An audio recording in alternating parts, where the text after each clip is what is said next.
V globoki jeseni prihaja čas spravljanja pridelka, priprav na počitek ter gojenje trebuhov in zimskega spanja.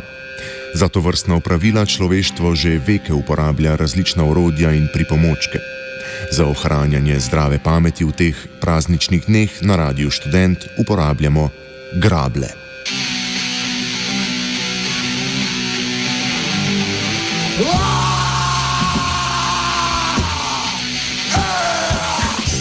Zasavski anarhisti vetrijo frekvenco 89,3 MHz 1. novembra okoli 10. zjutraj na afterpartiju Radia Študent.